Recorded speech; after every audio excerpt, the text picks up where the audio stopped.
గుమ్మ నేను ఆగకపోతున్నవో అలసుగా చూస్తున్నవో నీ సొమ్మేమన్నడిగిన్నా సోకుల పడుతున్నవో సొమ్మ సిల్లిపోతావో నీ ఎంట తిరుగుతున్ననని అలసైపోతున్ననా నువ్వే కావాలనొస్తే నన్నే కాదంటవా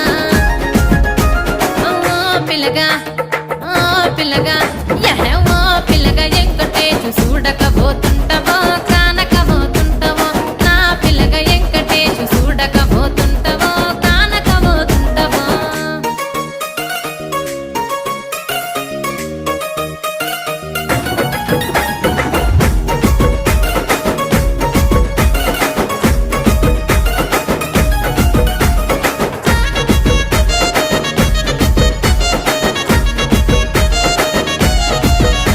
ఓయ్ కండ్లకు కాటుక వెడితే కన్యాకుమారి